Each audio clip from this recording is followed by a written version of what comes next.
It was a freezing, snow-covered night when Don heard a soft scratching at his door. When he opened it, a trembling bobcat was standing in the storm. He had no idea that letting her in would change his life and reveal a secret that would break his heart.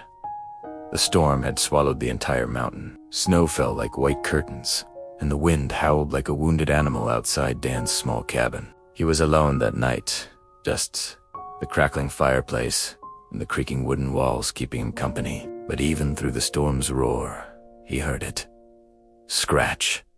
Scratch. Scratch. So soft. So fragile. Almost like a whisper against the door. Don froze. No one visited at this hour, and no one would be foolish enough to walk through a blizzard like this. He grabbed his lantern, his heart beating faster with every step toward the door. He opened it and the cold wind immediately punched through the room. But what stunned him wasn't the storm. It was the creature standing just outside, a bobcat, soaked in snow. Thin, shivering so hard its legs trembled beneath it. Its wild eyes weren't fierce, they were pleading. Dan's breath caught. A bobcat was still a dangerous animal, a wild predator. "What are you doing here?" he whispered. The bobcat let out a small, weak sound, half meow, half cry, a sound Don wouldn't forget for the rest of his life. He hesitated. Every instinct told him to close the door, but another voice, quieter, deeper, rose from inside him. "Nothing deserves to die in a storm like this."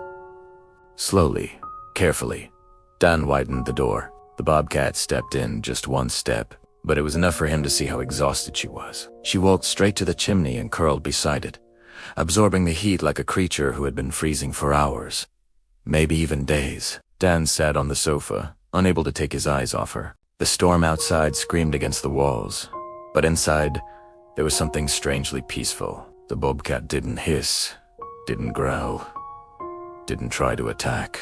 She simply watched the room with calm, tired eyes, as though memorizing the warmth, the safety, the kindness. Eventually, the night's weight pulled Dan into sleep, a deep, dreamless sleep brought by the storm's exhaustion. He woke to the sound of someone gasping.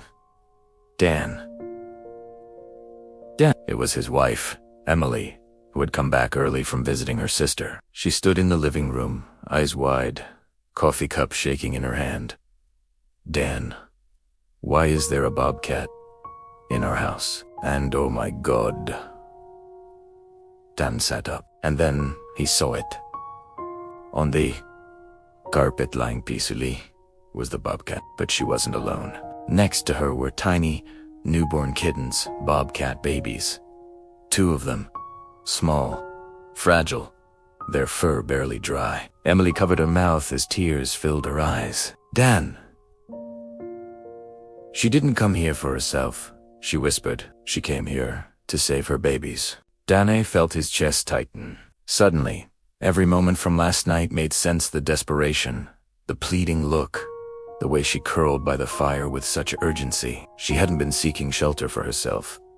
She had been carrying life inside her, and she trusted a human of all creatures to help her bring those lives safely into the world. Dan knelt beside her. The bobcat lifted her head weakly, meeting his eyes. Not in fear, not in aggression, but in gratitude. A look that felt almost human, a thank you too deep for words. As the morning sun brightened the cabin, the bobcat slowly rose. Her body still looked tired, but her eyes were stronger now. She gently picked up each of her babies one by one, holding them carefully in her mouth. She paused near the door, looked back at Dan. And in that moment, he felt something warm break open inside Hema. Quiet understanding between 2 beings from different worlds. Then she stepped into the snow. The wind was calmer now. The storm had passed. He watched her footprints trail away until they disappeared into the forest. And although she left, the warmth she brought stayed with him. A warmth no fire could ever give. The warmth of kindness returned, of trust earned, of life preserved. Kindness needs no language. Even the wildest hearts recognize it, and sometimes saving a life starts with simply opening a door. If you were Don, would you have opened the door? Why or why not? Let us know what you think in the comments. Thanks for watching. And if this story touched your heart, be sure to subscribe for more.